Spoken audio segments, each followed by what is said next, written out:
and this is important. Now, to break it down a little bit, when we think about cognition, there are things that go into this huge, big, all-encompassing definition of cognition. And it tends to be broken down along what I'm going to call domains of cognition that can be measured. And so you can measure things like attention, and you can measure things like matching patterns, all kinds of different patterns. What's the same? What's different? You can measure problem solving and memory and learning. As you get to some of the more advanced cognitive functions like decision making, it becomes much more complex. Language, we can talk about mental processing, things like imagination and logic. These are also cognitive functions, but are things that kind of live in the realm of what we call executive function. And we're going to talk a lot more about executive function as we move on. So I'm going to try to give you a little bit of a concrete example of cognitive functions. And first of all, there's two big kind of divisions. There's something that we will call hot cognition, and hot cognition is something that's influenced by emotion and motivations. And then there's kind of cold cognition. This is kind of emotionally neutral. It's basically raw information processing. And both hot cognition and cold cognition can be broken down into the sensory or perceptual domain. And let's use this example of this picture here on the right. So if we're thinking about neutral and information processing and we're looking at this picture, you can say, oh, there's yellow, and there's maybe one thing out of this bunch of yellow things that's red. And some of these yellow things are held up by green things. So that's my visual cognition of what's in this picture. Then when we think about attention and looking at this picture, I think most of you will immediately recognize that when you look at this picture, you automatically see that red thing that's different than all of those yellow things. And most of us will automatically have your attention focused on something that's different or that stands out. And then if you think about the memory of cold cognition, you'll recognize that, oh, I've seen these yellow things on the green things, and those are tulips because I have memory of what a tulip looks like and what a tulip is. And you might remember things like, oh, tulips are oftentimes associated with Holland or the Netherlands.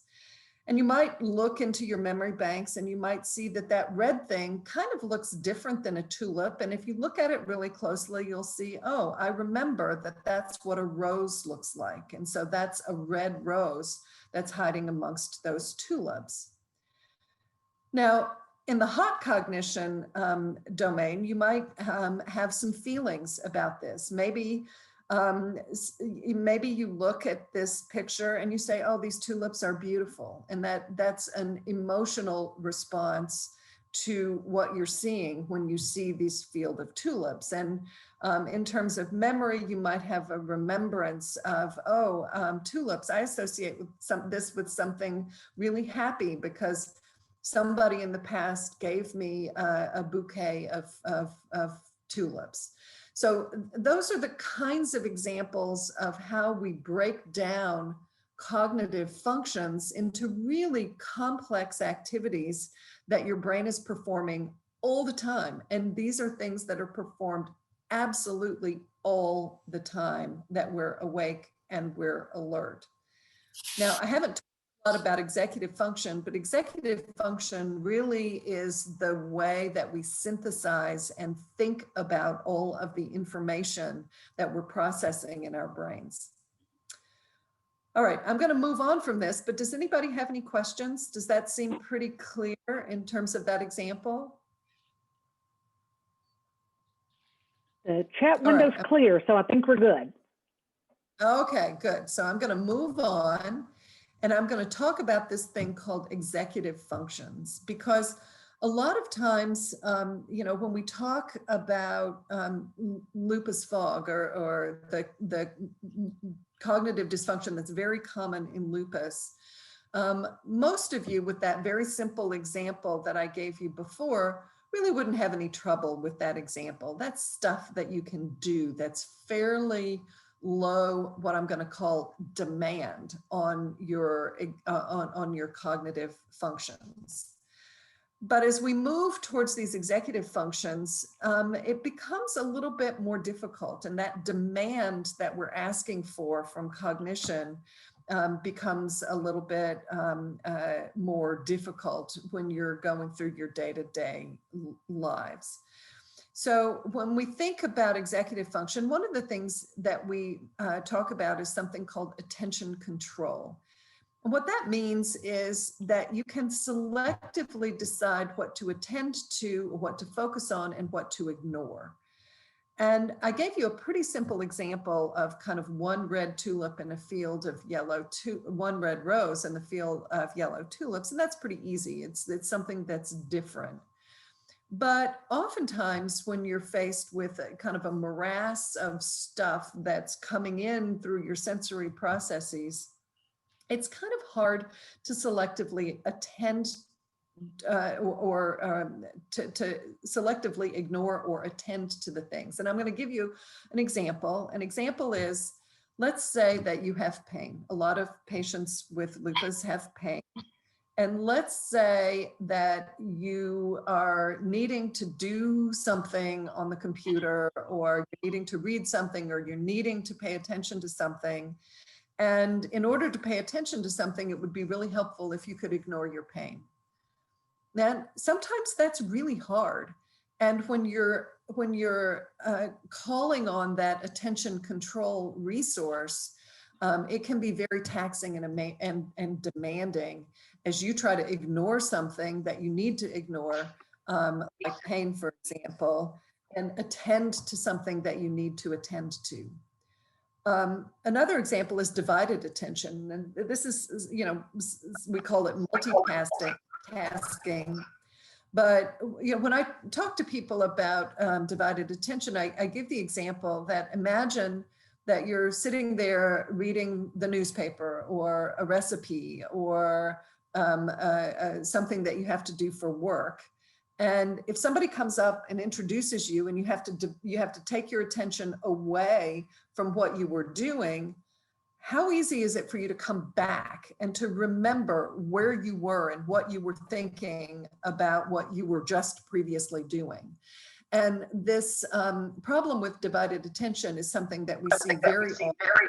The next thing that I want to talk about is working memory.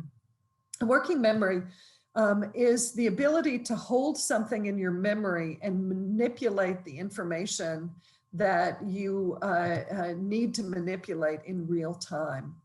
And you can do tests for this. So for example, if I gave you a series of letters and I told you that I wanted you to remember these letters and hold them in your memory. And then if I gave you 3 blanks and I filled in 2 of them, and I wanted to ask you whether or not if you filled in the 3rd one, would they be in alphabetical order? Okay. Now you can imagine that if I gave you 3 letters, oh, that may not be so hard. But if I gave you 4 or 5 letters to hold in your memory and try to manipulate and correctly alphabetize twin probes, it becomes a little bit harder. So there's a lot of examples of tasks that we can do to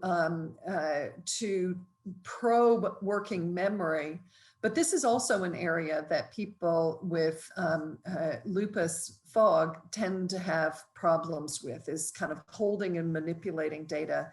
And you can think of it like a computer who's got this buffering capacity, and your brain also has a buffering capacity that you need to harness when you're trying to manipulate information in real time. Now, the next one that I want to talk about is inhibitory control. And inhibitory control is kind of tough stuff sometimes. And this is basically, how do you stop a thought or an impulse, and how easy is it, and how much of your brain do you have to use to what I'm going to call self-regulate. And we've done some studies where we've measured these kind of things. And one of the classic tasks is, if you take some people and you put them in a room and you either give them a plate of radishes or a plate of warm chocolate chip cookies, and you tell people that you really don't want them to eat the radishes and or the cookies. And you can imagine that it would take a lot more control or self-regulation to keep yourself from eating the warm chocolate chip cookies that smell wonderful than eating one of those radishes that's just kind of sitting there on the plate. And so that is a task that's intended to have what's called a high self-regulation condition. And then, after you've had to exert all of this self-regulatory control, and this is a resource kind of like, kind of energy, muscle energy that can be depleted, then you can go back in and you can ask people to solve problems. And people who've had to experience high self-regulation conditions find it a lot harder to solve problems. And so this is something that we've tested again in people who have a lot of chronic pain. And it turns out that if you have chronic pain, your resource that you can use to regulate yourself is depleted, is pre-depleted. So one of the things that kind of I want people to be alert for is that you kind of have to give yourself a break. That if you're trying to get through a day and doing the things that you need to do, and you're doing it under a condition of high demand for self-regulation, that's something like trying to get through the day while you're trying to suppress the experience of chronic pain, that it's not very surprising that it's going to be hard for you to access other types of problem solving. And that's another layer of executive function, and it's the executive function that's related to problem solving and creative thinking. And so a lot of times, if you're using a lot of your, let's just call it mental energy, to deal with things like attention control and dealing with issues with working memory or inhibitory control, that issues around problem solving and creative thinking are going to be more difficult. Okay, that was a lot of stuff. Anything, Tracy, in the chat? Great. Okay, so I'm going to move ahead and see if I can get this to advance. Okay. Now, so those things that we just talked about are actually kind of the basics of executive function, because there are higher order executive functions like reasoning and logic and decision making and planning and problem solving. And all of those higher order executive functions can really impact your individual's ability to function in day-to-day lives and make things difficult. So what I'm trying to do here is build on cognition and understanding cognition, so you can understand, kind of, there's some stuff that's foundational, and then you build on that with your executive function, and you build on it again with higher order executive functions. And as these tasks become more demanding and more complex, you can see how issues potentially related to lupus might impact on things like planning and problem solving, as those are kind of at the higher order of how we think about cognition. All right. So let's talk about where cognition happens, because we're going to talk a little bit about the brain in lupus. And it's important to understand that there's a lot of the brain that's involved in cognition. So the frontal lobe, particularly what's an area of the brain that's called the prefrontal cortex, is really important in these higher order cognitive abilities and executive functions. So you might imagine, and as you all probably are aware, that there are some people who get problems with strokes, for example. And if you have a stroke that affects the prefrontal cortex, then you may have difficulty with some of these higher order cognitive abilities and executive functions. Then there's an area of the brain, and the area of the brain called the parietal lobe is kind of more foundational cognitive functions. It's involved in things like sensation and perception. So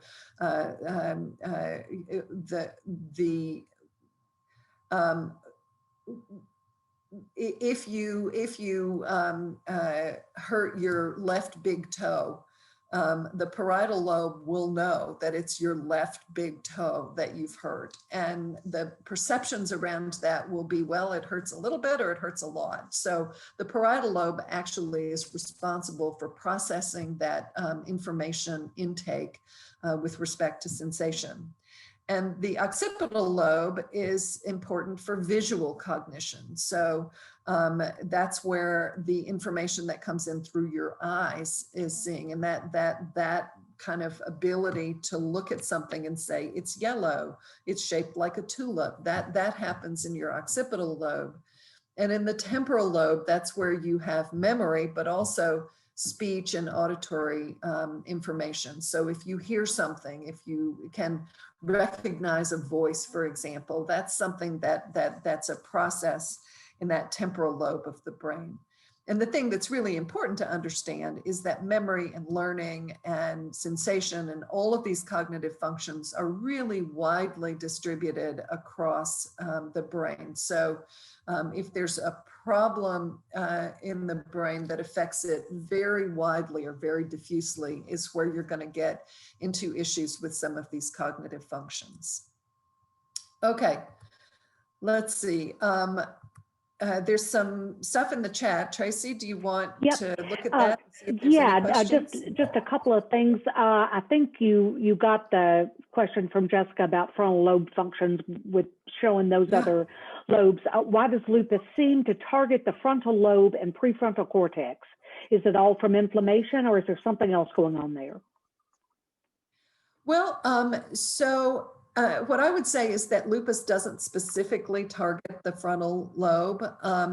The reason that some of these higher order functions seem to be affected a little bit more is just because they draw on so many resources that you have. And we're going to talk a little bit on the next slide about cognitive resources, but those really higher order functions draw on a lot of the circuitry of the brain. So if you actually look at lupus, I mean, you've heard about people who have seizure problems or stroke problems, and they're not really specific to the frontal lobe. It's just that the frontal lobe is so important in cognition and it's so important and is so demanding that it requires a whole lot of the brain to do the kinds of it needs to do. Okay, how much does white matter on a brain scan have to do with cognitive functioning? Is there anything to improve white matter? Yeah, that's a great question. It turns out that when you look at MRIs, and we'll talk about this a little bit later, aren't great. So, you know, half the people that have really devastating problems with neuropsychiatric lupus, their MRIs are normal. So MRI is not a great test for ruling in problems with cognition, but it can rule out other things that you're worried about. Now, the white matter areas of the brain are really important for the connections between areas of the brain. It turns out that if you have lesions in the gray matter, that's a lot more predictive of severe problems with cognition. And we'll talk a little bit about, you know, kind of the mild, moderate, severe issues that we go to. But as I've said a couple of times, memory and learning involve a whole lot of areas of the brain.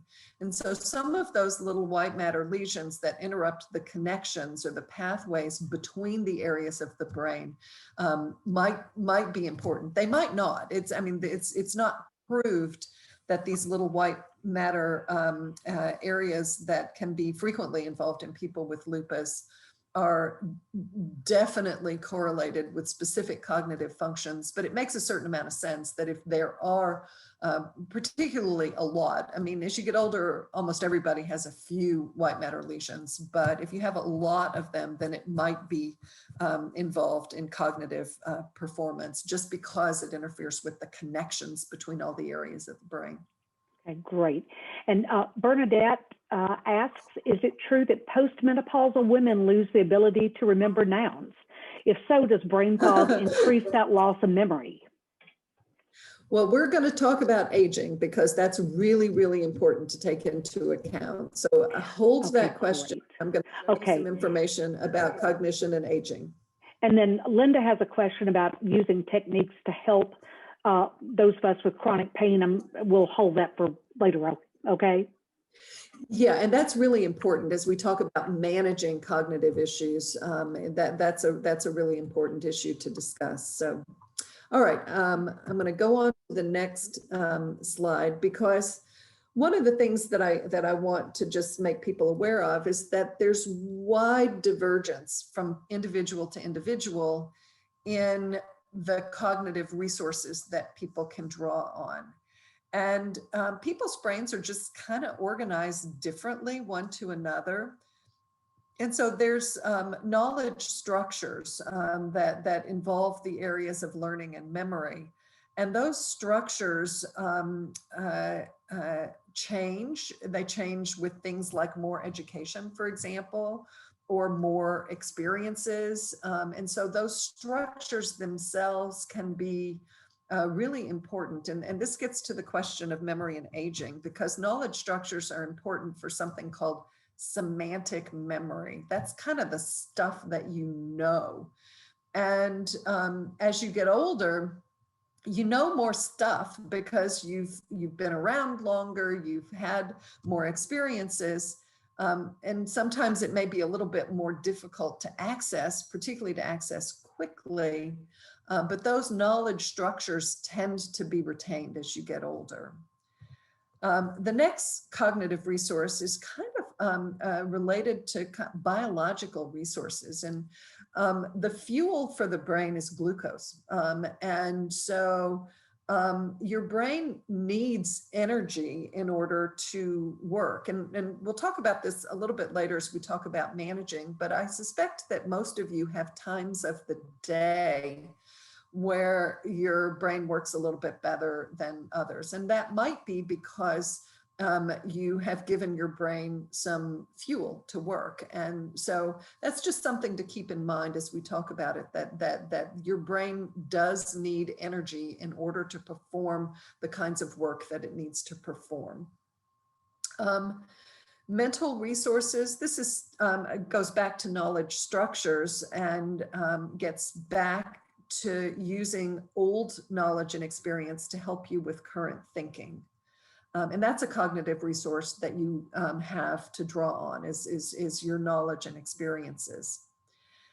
And then there's blocking resources. This is bad because emotions or fear or old memories that you have can actually block remembering. So, you know, we do tests where we show people that are frightening or you know, scary and, you know, kind of emotional in content. And if you show people neutral images versus emotion-laden images, people actually perform worse on cognitive testing. So these kinds of emotions and fears and old memories can have an important impact on cognitive function. The other thing is people are really different in their attentional scope. I'm sure you know people that are kind of detail people versus big picture people. And this is just a difference in the way that people attend to things. And everybody's different. Everybody has either a detail strength or a big picture strength. And the reason that that's important is because as you think about strategies to improve cognitive function, you kind of need to know whether you're a detail person or a big picture person. If you're a detail person, maybe you need to be a little bit less detailed in order to get through some of the things that you need to get through. And if you're a big picture person and you're kind of losing it on the details, then there's some strategies, you know, in terms of writing things down and speaking, things that you need to do that may help you with that attentional scope. The other thing is that, you know, access and availability, not everything we know can be accessed all at the same time. There's stuff that's buried deep in there that sometimes you can't access it. And one of the things that, you know, those of us that have reached a certain age will recognize is that, you know, sometimes there's stuff that you know and you can't pull it out. You just can't. It's on the tip of your tongue. You can't remember it. And then sometimes just spontaneously, not very far away, or, you know, minutes to seconds to minutes away, all of a sudden it'll come to you. And that's your brain kind of accessing something that was there all the time, but you just couldn't access it in real time. And then the other thing that's really, really important is that your brain needs time to kind of reset itself. And we're going to talk a little bit more about this, but sleep is one of the really important things, and relaxation are really important things to help you kind of clean out your brain and you know, get it, have a chance for the synapses to kind of, you know, prune and reconnect and reorganize themselves so that they're more efficient. Okay, Tracy, any more questions you think we need to address right now?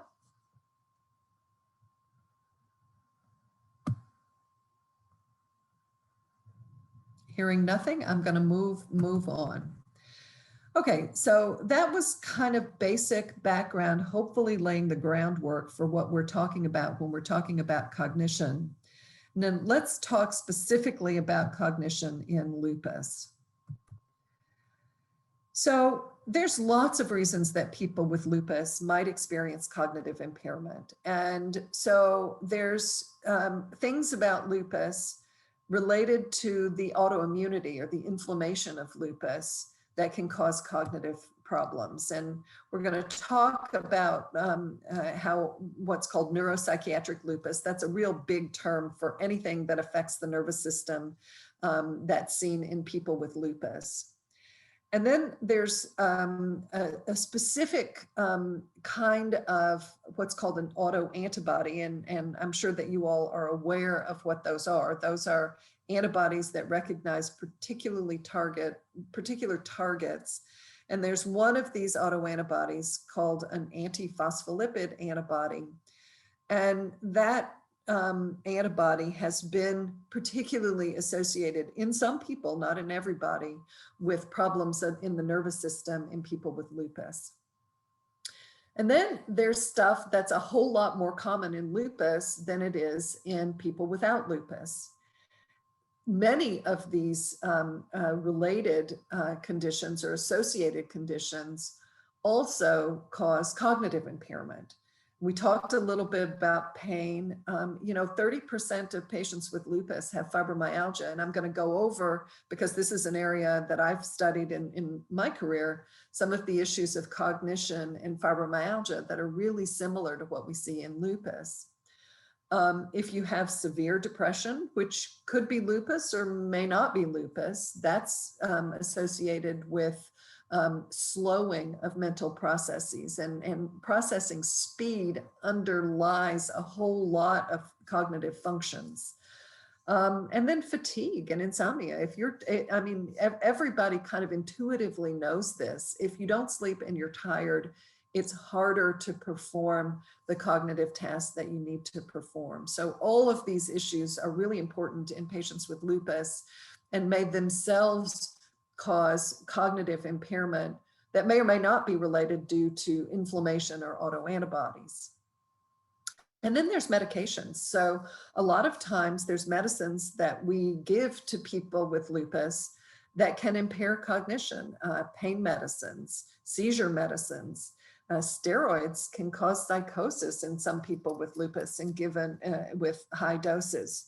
So it's really important as we think about cognitive complaints to try, and I'm going to admit here, this is really hard stuff, and it's very difficult oftentimes to figure out whether we need to be giving more steroids or taking away medicines, or whether we need to be advising people to, take treatment for fibromyalgia, or whether we need to be taking away fibromyalgia treatments because they're causing cognitive impairment. And this is really, really tough stuff and requires really close collaboration between you and your doctors to try to figure this out, because it's really not easy. Okay, so let's talk a little bit about neuropsychiatric lupus. And the American College of Rheumatology, and I was actually present for this meeting, developed kind of a strategy for thinking about stuff that can affect the nervous system that happens in people with lupus. And they broke it down, and the central nervous system refers to the brain and the spinal cord, and the peripheral nervous system refers to the nerves that come out of the spinal cord and innervate the body. And there are lots of things that were included in this classification. And as you read through these, you can see that I've put stars by some of them. And the reason that I put stars by these is because they're really, really common in people without lupus. And it becomes very, and one of these is cognitive dysfunction, mild cognitive dysfunction. And so it becomes really, really hard to kind of try to figure out with those in particular, whether it's related to lupus or whether it's unrelated to, maybe related to lupus, but not specifically related to inflammation or autoantibodies. So what we've found since these criteria or these conditions that are all grouped together as neuropsychiatric lupus were published is that if you look at all the possible manifestations, somewhere between 40 and 95% of people with lupus have something that involves the nervous system. Now, if you exclude the conditions that are common in the general population, still pretty common, somewhere around 20 to 40% of people will have something that suggests that the lupus involving is the nervous system. And if you kind of decide, and this is the European Rheumatology Society did this, is that, well, if you take away mild manifestations of some of the things that are really common and try to specifically attribute nervous system problems to lupus, the specificity of it being actually related to lupus immunity and inflammation goes from 46%, and that's basically a coin toss, to 93%. So the reason I'm bringing all of these numbers and all of this stuff up is just to emphasize how hard this is, and that there's still a lot of uncertainty in the community of people that think about and study and treat people with lupus about these nervous system issues that we see in our patients with lupus. Okay, all right, so this is a review that was just published in 2020, kind of reiterating a lot of what I just said, so that if you look at these ACR case definitions of neuropsychiatric lupus, and you look at all of the manifestations in all of the people with lupus, about 2/3 of these symptoms or these findings are not attributed to lupus, and about 1/3 of them can be attributed to lupus. And the other thing that these authors said, and I kind of agree with this, is it really doesn't matter that all of these neuropsychiatric conditions are very important in quality of life and in helping people get through whatever you have to get through every day.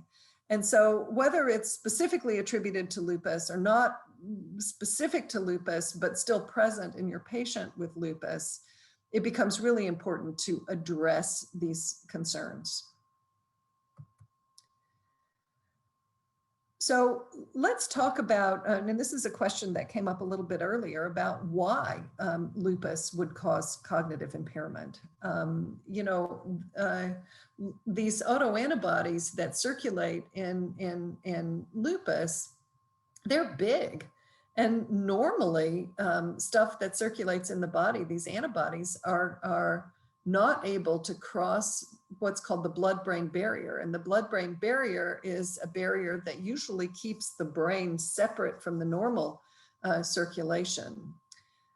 But the blood-brain barrier can become leaky. And so the things that circulate in lupus, these antibodies, which are proteins and are kind of big, and other kinds of proteins that cause inflammation, they could enter the brain if that blood-brain barrier becomes leaky. And so how does that happen? And it can happen in lots of different ways. It can happen because of infections. So I think many of you will appreciate that sometimes you get flares with lupus when you have a virus infection of some sort. And one of the ways that viruses and other infections can cause lupus symptoms is it can cause that blood-brain barrier to become a little bit leaky. Then many of you, I'm sure, are aware that sometimes the blood vessels with lupus can be abnormal. And we're going to come back to this antiphospholipid antibody because that's one of the lupus antibodies that can damage blood vessels. And that can cause leaky blood-brain barrier. And even things like severe stress can cause the blood-brain barrier to be a little bit leaky. But importantly, and important for you to know, is that we really don't have a single blood test or imaging test that can tell you or me for certain whether or not that blood-brain barrier has become leaky, and that absolutely whatever issues that you're having with cognition is definitely related to inflammation or autoantibodies in lupus. So that's something that a lot of people are working on to try to understand whether or not there's something we can do to really understand whether or not the proteins that circulate in lupus have gotten into the brain. But there really isn't a single test right now that we can use. So what I've, and this is kind of complicated, but I'll go through it anyway, that there are issues in lupus, and I'm focusing on these autoantibodies, and these are things that circulate that we can measure when we draw blood. And there's problems with the blood vessels that cause problems with circulation in the brain. And that can be related to these antiphospholipid antibodies. It can be related to strokes, to other things. And that those circulatory issues can cause problems with strokes, which you can see in people with lupus. Or if it happens to really small blood vessels and affects a lot of the brain, it can cause problems with cognition. And then there's inflammation, and there's certain other autoantibodies that can enter the brain through the blood-brain barrier and can cause inflammation or inflammatory problems in the brain. And they can cause things like seizures or psychosis that we see sometimes in people with lupus. Fortunately, pretty rare. So that's kind of how we think about how the immune inflammatory side of lupus can cause problems with the brain and the spinal cord. So now I'm going to talk a little bit more about cognitive dysfunction specifically, not just the big umbrella of neuropsychiatric lupus, but cognitive dysfunction or lupus fog. And it's pretty common. In people with lupus will report, and this is a really wide range because it depends on how you ascertain whether somebody has lupus fog. But 14 to 95% of people with lupus will have mild to moderate problems with cognition. Now, fortunately, severe cognitive dysfunction is pretty rare. So only 3 to 5% will have really severe kind of dementia-like cognitive dysfunction. So it's really uncommon for people to progress to serious issues with dementia, for example. Now, the kinds of problems that people with lupus fog, are problems with attention. We talked about that. It's kind of visual and verbal memory, but a lot of it is this executive function issue, the stuff that's really complex that helps you get through the day-to-day things that you have to do. And then sometimes people have problems with what's called psychomotor speed, or that things just happen a little bit more slowly. So those are the statistics about cognitive dysfunction in people with lupus. Now, what about the factors that are associated with more severe impairment? And these are things that really do impair the circulation and potentially impair the gray and white matter that we talked about earlier. So people with high blood pressure, and you all know this, but if you have kidney problems, you can have high blood pressure. So, controlling blood pressure is something that's really, really important. If somebody has these antiphospholipid antibodies that we talked about, the cognitive issues they don't have to be more severe, but it is an association with more severe impairment. If somebody's had a stroke, that can lead to brain injury and can cause more severe problems with cognition. And then we talked a little bit about abnormalities on MRI, and gray matter abnormalities are more associated with severe impairment, but some of those white matter areas of abnormality, if there are enough of them, might also be associated with more severe impairment. Okay, so lupus fog is really common. It's often difficult to tell if it's directly related to lupus autoantibodies or lupus inflammation. Lupus patients are very different in what kinds of problems you might have. So difficulty word finding, trouble remembering small details, difficulty with daily tasks. So it can be very diverse, kind of what kinds of problems people with lupus have. But one thing that I will say is that the harder something is, the more likely it is to be affected. And that's just because it takes more brain resources to do harder stuff. Now, oftentimes it waxes and wanes, and people will get worse. Let's say if you're having a lot of pain, or if you're not sleeping well, or if there's a lot of stress going on, it might be a lot worse, and it might get better, but it doesn't usually progress to severe cognitive dysfunction or dementia. That's good news. And lupus fog, cognitive dysfunction, is really different than being psychosis. Psychosis is a different problem, and it has to do with altered perception rather than interpreting perceptions. So seeing things and hearing things, and so it's lupus fog is not psychosis. We've got a question about how a fever might affect cognition.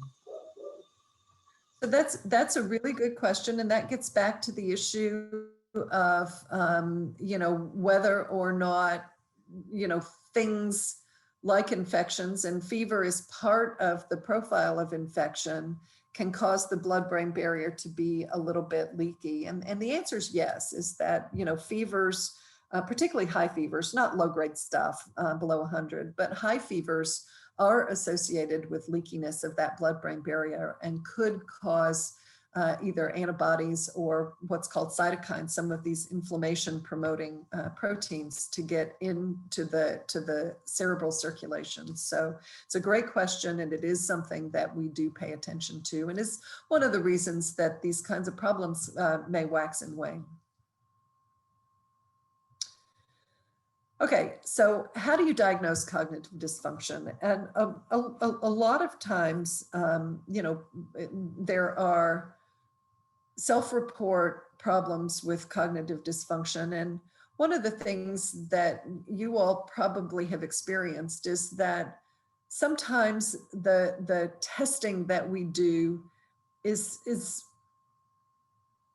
it's pretty rudimentary. It tests things that are hard, but it doesn't completely capture the experience of having cognitive dysfunction.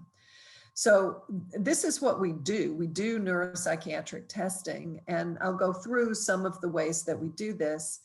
And one example is here on the right. This is a test where you can see the words that and let's just start with the one in the upper left.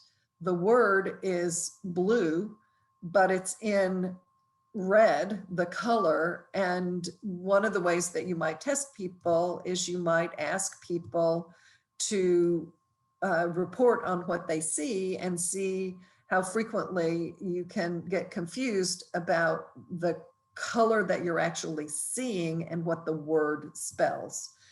And I think you can probably appreciate that that's not really all that hard, but we do a lot of testing that's a whole lot harder than this in neuropsychiatric testing. But those are the kinds of tests that we do.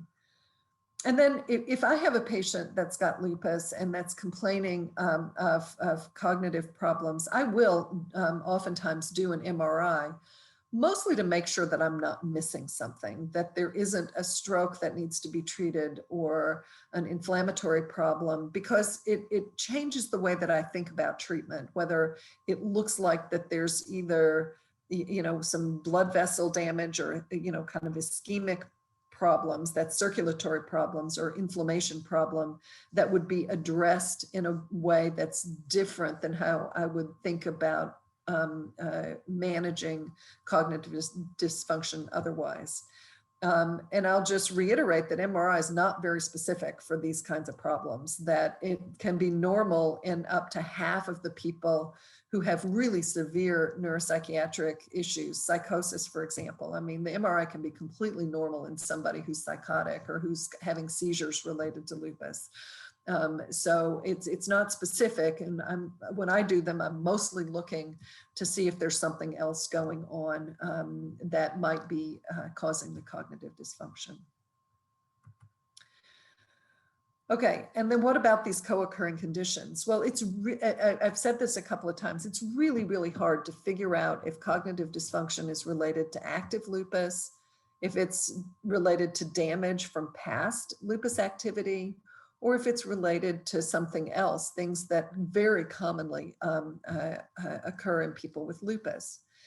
And so I'm going to give you an example because this is an area that I have personally studied in the past. And it has to do with fibromyalgia specifically, or chronic pain in general. And it's really, really common in people with lupus. And it is associated with cognitive dysfunction. And the domains of cognition affected in fibromyalgia are very similar to the domains affected in lupus. And this gets back to the very perceptive question that somebody asked earlier about normal aging. So let's talk a little bit about aging and how that affects cognition. Okay, this graph, I find this graph kind of horrifying. Because I'm in my 60s. And what you'll see is with all of the cognitive functions, and I'm talking and up here, all of these cognitive functions, I would venture to guess that most of us are kind of past our prime shelf life here for all of the ways that our brain works, because it really does peak in your 20s. And when I first started doing cognitive research, it was horrifying, because I was working with a bunch of college students who are really, really fast at a lot of these things. And it turns out that the reason mostly that we get worse at all of these kinds of tasks is because we get slow. So that processing speed goes down. And, you know, by the time you're down here in your 60s, which is where I am, you know, you're well past, you know, half worse than you were when you were in your 20s. Now, the only upside to this is that there are things that either are stable or get better. And that's what we call semantic memory. And this has to do with the stuff that we know and that we've learned. And that doesn't go away as you get older. So the things that you know about, you know, vocabulary or other kinds of knowledge, kind of learned knowledge, sticks with you, and in fact does really compensate quite a lot as you get older for the speed that you lose as you age. And so as we were thinking about this, and one of the things that my patients often told me is that they just feel old. They feel like that they're functioning at the level of somebody who's much older than their chronological age. And so we did some studies to try to test this. So we tested a bunch of people, and again, this isn't lupus, this is fibromyalgia, but very similar results to what people have gotten have found in lupus. And so what we did was we took a bunch of people who had fibromyalgia, and we took age and education matched controls. And then we took people who were 20 to 30 years older. And we tried to figure out whether or not the people were functioning at the level of age match controls or older adults, to try to just test what our patients were telling us. And we did a whole bunch of different tests, and these are tough. So speed is something that we tested, and that's basically looking at things, comparing them and seeing how quickly you can do those comparisons. And the first time I did this task, and I was much younger at the time, I was probably in my 40s when I did this, I didn't even get halfway through the first page. And the graduate students that were working on this were like on the second page doing this. So it's really noticeable how much slower you get as you get older. And then we did some tests of working memory. Remember, we talked about working memory as stuff that involves the frontal lobe and the parietal lobe. And you know, these things are kind of hard. You're holding things and you're manipulating them. And so for example, the reading span is you give people sentences and you have them read the sentences, and then you ask them to remember the last word of each sentence.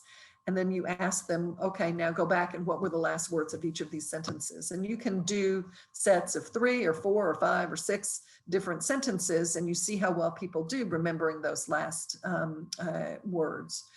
So, and then we tested verbal fluency. So, you know, I'm going to give you the letter F, the letter A, the letter S, and how many words can you just write down in a certain amount of time that start with F, or that start with A, or that start with S. And so you can kind of see that these are tasks that are a little bit more difficult than the stuff that I've showed you.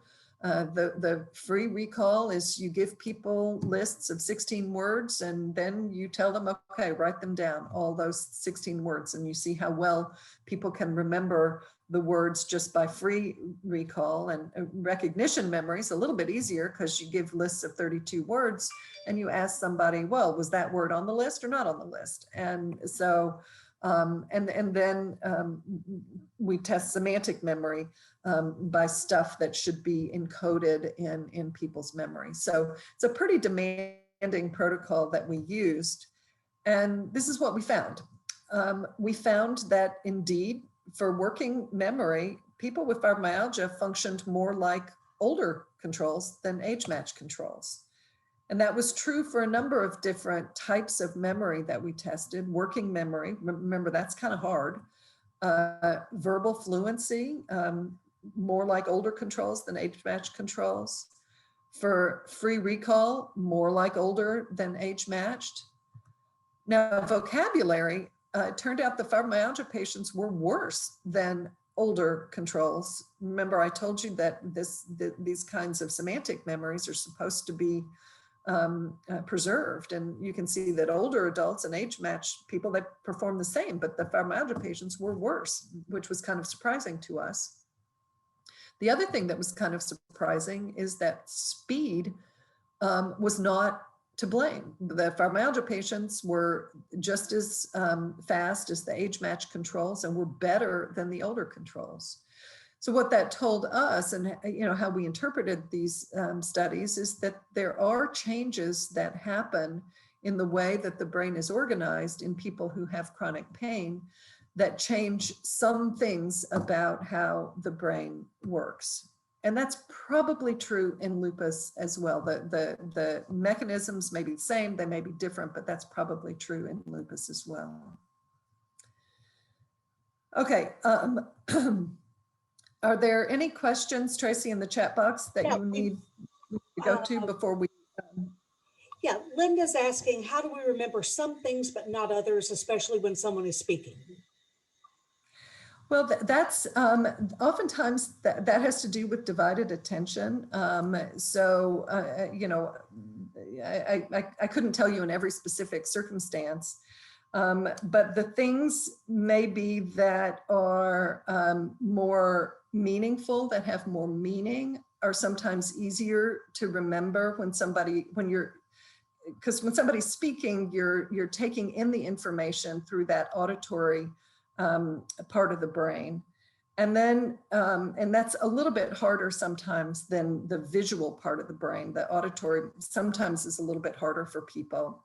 And then you may be taking in a lot of information, some of which has more meaning than other things. And I don't know if y'all have ever, heard about some of these, how to improve your memory kind of exercises that people do. And it's a whole lot easier to remember something if it brings up an association that's meaningful.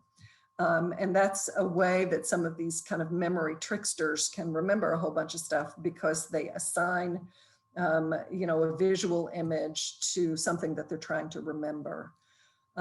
So, that's kind of one trick. If it's something that's really, really important, either write it down so that you're encoding it by motor function or visual function, right? Because, writing, there's a motor component to it, a muscle component, and a visual component, and that helps to encode things a little bit better. And that's why if it's something that's really important and you write it down, it's easier to remember. Or try to make an association with something that has particular and special meaning or an emotional content, and that makes it easier for things to remember things. I think the rest we can wait. Okay. All right. So let's talk about approaches to management. So one of the things that almost everybody recommends is exercise. And I know we talk about exercise for everything, but that's because it's kind of true that it can help fatigue, which impairs cognition. It can help depression. It might help pain to kind of keep up with this good habit. It may help circulation of the brain. So there's many reasons why exercise might be helpful for cognitive dysfunction. Another thing that's really, really important is paying attention to sleep and trying to remember that your brain needs downtime. to refresh itself and to I mean, you can think about the connections in your brain as kind of an unruly plant, and that sometimes you need to prune connections and kind of reshape those brain structures a little bit better. And that happens when you sleep or when you relax. So trying to make sure that you employ good sleep hygiene. And, I'm sure Tracy has had sessions on sleep hygiene for you in the past. That's really, really important. No, but we will. Oh, good. Okay. Well, sleep hygiene, that would be a great topic because it's so important in managing cognitive issues. Then the next thing is to review your medication list with your doctor and say, look, I'm having problems with thinking, I'm foggy, and go through your medication list and make sure that there's not something on your medication list that could be contributing, and think about, the risks and benefits. I mean, do you really need it, or maybe you don't need it? And how do you know? And could you reduce the dose? And so reviewing a medication list is really important. Now, I'm sure a lot of you have read about or heard about stimulants for cognition. And, the stimulant that most of us are most familiar with is caffeine. So caffeine is a stimulant, and I'm sure many of you start to feel a little bit sharper after a cup of coffee or a cup of tea in the morning. And certainly caffeine in moderation is something that's widely used for to improve cognitive performance. Now, as we get down to stimulant drugs, it becomes a little bit more difficult. And I will tell you that I normally don't recommend stimulants, and that's because there's really a dose effect where it's, at very low doses, it might work, but as you increase the dose, it can change the brain in ways that you're not very happy with. And certainly these are drugs that have addiction and abuse potential. So I'll just say that as a caveat for the double-edged sword, but the ones that we would be talking about are things like modafinil, and that's Provigil or Sparlon. Methylphenidate, that's Ritalin or Concerta or Focalin, or the amphetamines, the Adderall and the Vyvanse. And again, these are drugs that I personally am not thrilled with, but they, in low doses, have been beneficial. Particularly, I almost never give methylphenidate or amphetamines to adults, but modafinil, Provigil, there are some people that use modafinil for severe cognitive dysfunction. Now, what about the more lupus-related stuff? If you are somebody who has antiphospholipid antibodies and cognitive dysfunction, one might argue, and many people would say, look, low-dose aspirin is something that I would recommend. If you have antiphospholipid antibodies and cognitive dysfunction, and you look at the MRI and there's evidence of some either strokes or shrinkage of the brain, then it might be that your doctor would recommend actual anticoagulants like warfarin or Coumadin. So that is a case where it's going to be really important for you to talk with your doctor to try to have them help you think about whether or not the cognitive dysfunction could be related to the antiphospholipid antibodies.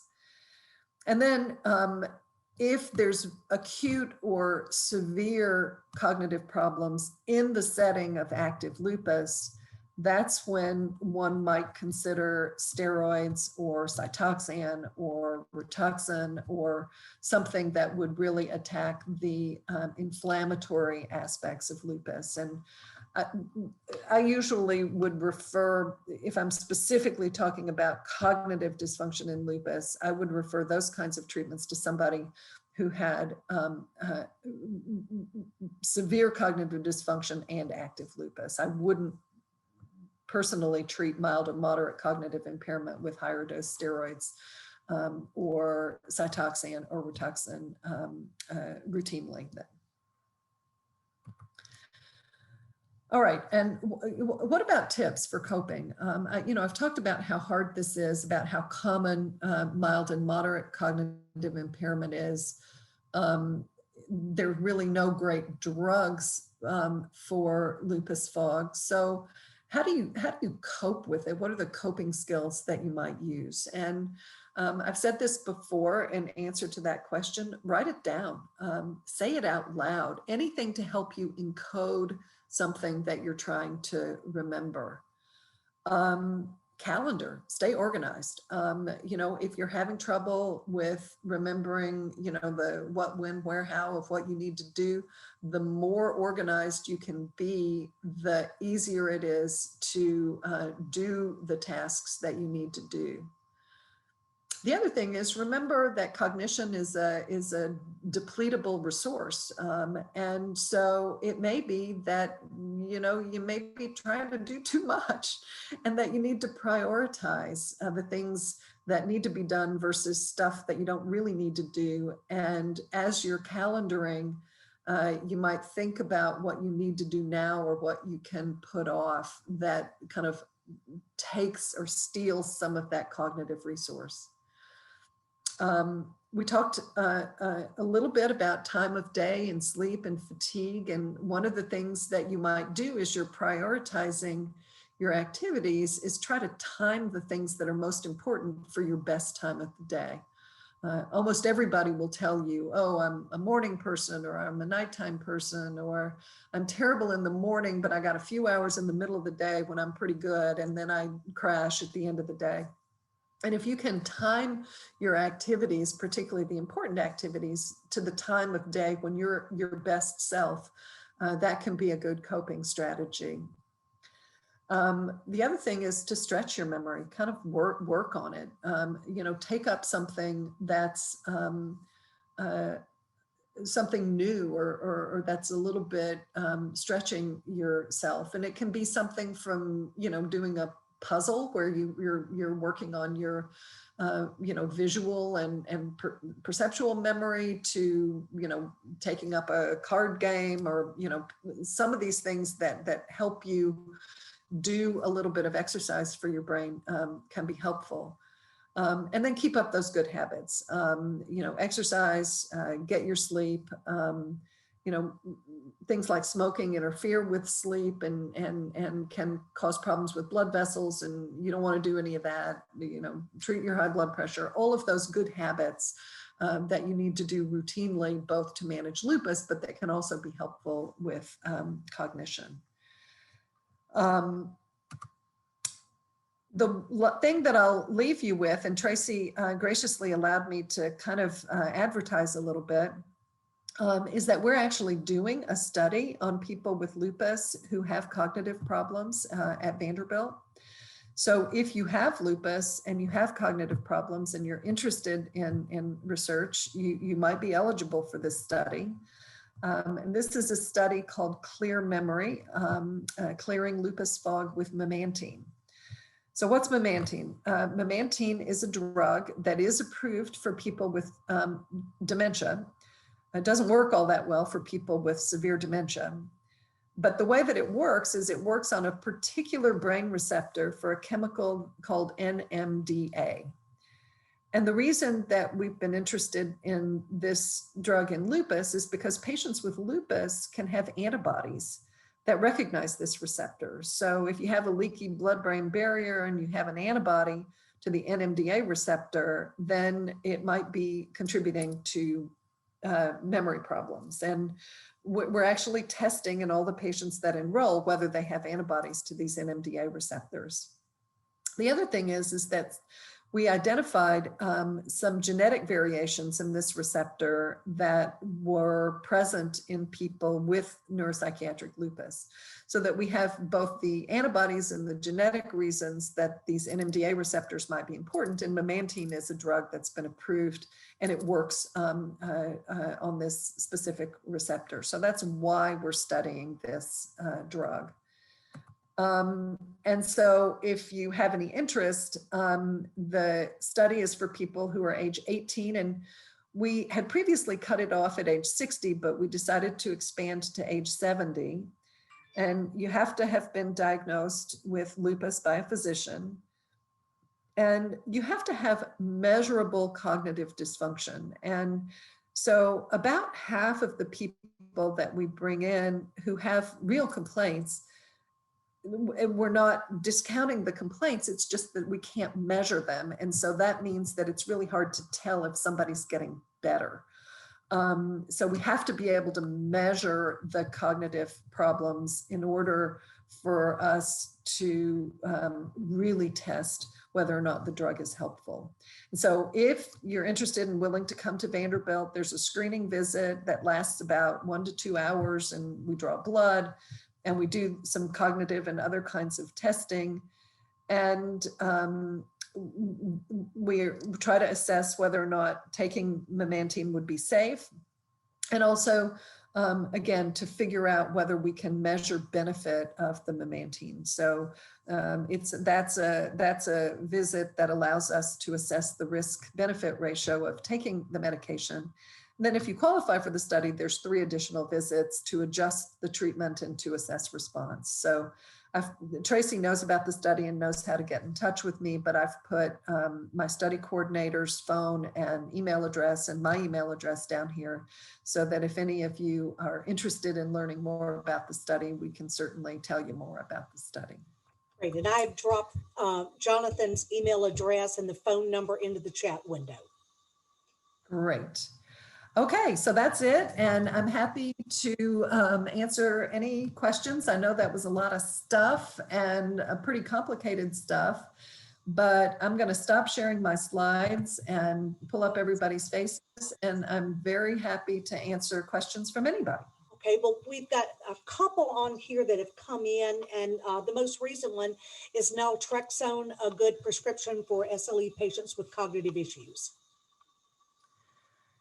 So it's not been specifically tested for that, for cognitive issues. And, you know, naltrexone is one that's sometimes used for people who have pain. And there's mixed results from some of the studies, but it's a pretty safe, low dose naltrexone is a pretty safe drug. And you know, if I have patients that are interested in trying something that has some evidence, but maybe not robust evidence or not approved specifically for, you know, whatever it is that you're interested in, I usually recommend something called an N of 1 trial. And what that means is that I'll try with my patient to figure out what am I trying to treat with this medication and where are we at? How bad is it?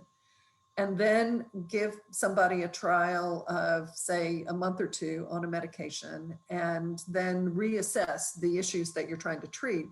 And then sometimes what I'll do is I'll stop the drug and see if it gets worse. And if it gets better on the drug and worse off the drug, then I'll say, okay, well, it seems to be something that's working for you. And so that's a strategy that you might suggest. And again, I mean, nobody's really tested naltrexone specifically for cognitive dysfunction, but it might be useful. It's used a little bit more for pain, but pain can cause cognitive dysfunction. So, you know, it's one of those things that you might need to address. We have a question about, could Plavix be a problem for someone who has antiphospholipid syndrome? Yeah, so we usually don't use Plavix for antiphospholipid syndrome. We're much more likely to use aspirin if somebody doesn't have a clear clotting problem, but has the antibody and has a complaint that might be related, like cognitive dysfunction. We would use aspirin. Plavix just hasn't been studied in that context, and we'd be much more likely to use aspirin. And then if somebody has clear evidence that they've had problems with blood clotting, that's when you would use Coumadin or warfarin with the antiphospholipid antibodies. But I would go more towards aspirin than Plavix in the situation where somebody has antiphospholipid antibodies. Okay. We have a great question from Mary. Since lupus affects more women of African American descent, how do cognitive issues compare? Have you noticed a difference? We actually will be able to answer that question from the Clear Memory study, because we've been able to enroll about half and half women of Caucasian ancestry versus African ancestry. So we'll be able to look. We may not have enough people to be definitive about it, but at least in our hands, doing cognitive testing in people of different ancestries, so far I haven't noticed a big difference. The one thing I would say is that, you know, oftentimes people of African ancestry have more severe disease, and sometimes with more severe disease, you have more neuropsychiatric issues. So, is it necessary to take low-dose aspirin as a preventive approach? I don't recommend low-dose aspirin unless people have antiphospholipid antibodies. So that's when I would go, I would pull out the low-dose aspirin, and almost all of you should, that's one of the lupus criteria, and as part of our evaluation of people who have lupus, that's one of the tests that, if you haven't had it done, it's something that it kind of helps us to understand the flavor of lupus that everybody has. So it's a test that, particularly for people who have cognitive problems, that I would want to know whether or not somebody has an antiphospholipid antibody, because it can be associated with more severe disease. If it is present, then I would recommend low-dose aspirin. Okay. We had a question earlier about what type of relaxation best promotes regeneration? Great question. Ooh, I love this question. So for an acute kind of stressful setting, I'm a big fan of breathing exercises. And there's something called box breathing that I love. Like if you're in the middle of something and you're having trouble focusing or paying attention or something like that, then you can do box breathing kind of in real time. And what that is you BOX, box breathing. And that's you inhale for a count of 4, hold for a count of 4, exhale for a count of 4, hold for a count of 4. So that's your box. And repeat that kind of 5 to 10 times. And that's something that kind of allows you to regain some of your kind of focus. Then there's pretty good data on mindfulness, all forms of mindfulness. So there's computer-guided mindfulness, other kinds of mindfulness. It can be meditation. It can just be mindfulness without meditating. That can be useful. I'm a big fan of meditative movement, because that kind of gets at the musculoskeletal as well as the brain kind of relaxation. So that would be Tai Chi and yoga. So I think all of those strategies can be very, very helpful for that kind of daytime relaxation, regeneration. But it doesn't let you off the hook in terms of sleep. Sleep is still really, really important, and kind of making sure, or doing the best you can. I know it's not easy sometimes, but doing the best you can to get enough sleep can be very helpful and important. I feel like I've set you up to be my straight woman on some of these things. Our session next week is Tai Chi. So, oh yay! I love Tai Chi. Yeah, the meditative movements I just think are absolutely fantastic for this kind of regeneration. And we've done some chair yoga as well, and we're working on getting the right person to help us with meditation. So we're getting all those things. Good, you're checking all the boxes. A great question about what foods are good brain fuel. So that's a great question. you know, almost anything you eat will ultimately get turned into glucose. But if you want sustained glucose, you're much better off with complex carbohydrates rather than simple sugars. So, you know, you know, those commercials, which is like, you're not yourself until you eat a Snicker bar or something like that. Well, that gives you kind of short-term fuel and can be helpful, but you're going to get a crash. And so I'm much more enthusiastic about more complex kind of foods. And if you notice that you're, you know, crashing during the day, there's no harm in doing kind of more frequent small meals rather than concentrating all of your fuel on big boluses of food 3 times a day. So that's a strategy that people can use. And things like yogurt, for example, if you can tolerate milk products, are good complex carbohydrates. So there's a lot of complex carbohydrates that are particularly useful in sustaining that glucose level for your brain over the day. So some of the folks that are on this call tonight have gone through the 8-week elimination diet program. Did any of you discover any particular foods that kind of gave you a little boost?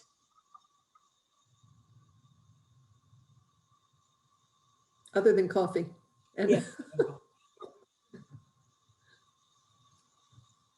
Well, most of the things that were on our diet, I ate anyway. So I had this problem. I was thinking that the items I was not familiar with was causing me to have problems. Mm-hmm. But today I decided to enter gluten into my diet, and I think I have an intolerance with gluten. yeah. So I'm not going to eat that anymore. But I didn't have any specific food that gave. See, did I miss anyone's questions? I wrote them down because, you know, 56 here, I got to write down. Was there anything that I missed? Oh, the techniques for chronic pain. Let's see, Linda Lewis, that was back early.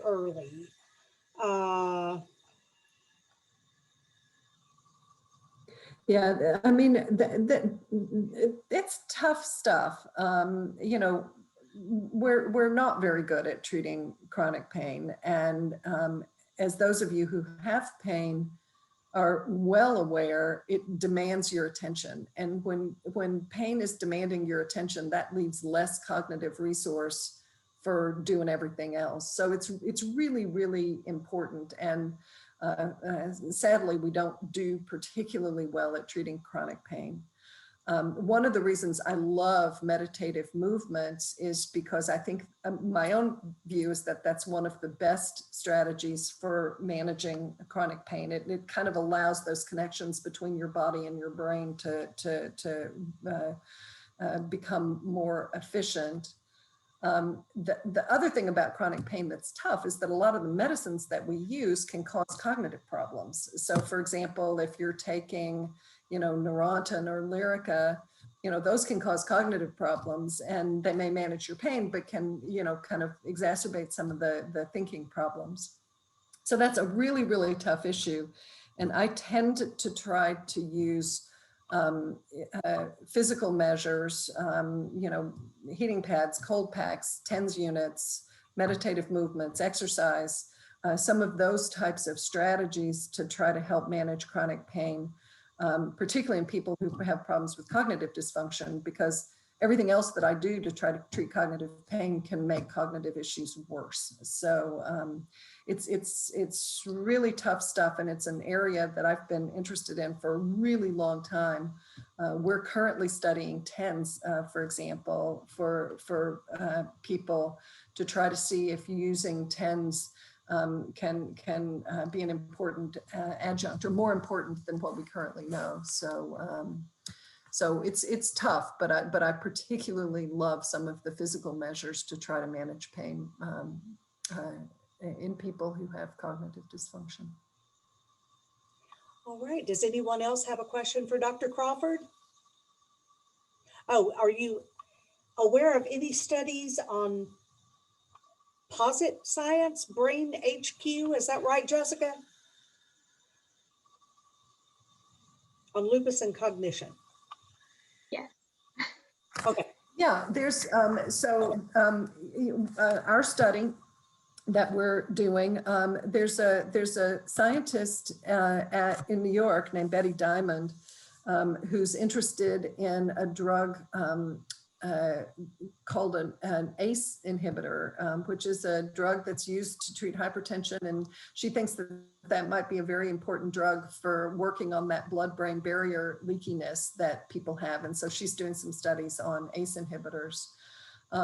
There's a lot of kind of complex imaging, more than the stuff that you can get from your doctor, to try to understand cognitive issues in lupus a little bit better with really advanced what's called functional MRI imaging. So there's a lot of interest in this area. It's just kind of working its way through either treatment trials or imaging trials to help us understand this problem better. So a lot of stuff going on, but you know, I think the main thing to do is try to continue to think really creatively about what's going on with lupus patients. It's very complicated. All right, well, thank you so much for sharing your time with us and just everything you do for our chapter. We all appreciate it so much. And would you be willing to share your overheads with me? Absolutely. I'll send them to you by email as soon as we get off the call. Awesome. Mary was trying to write down everything. I'm like, no, don't do that. We'll get to the slides. All right. Well, thank you all. And thank you for being here. And if anybody's interested in our study, let me know. And if you have other questions, just send them to me through Tracy. I'm very, very happy to answer any questions that you might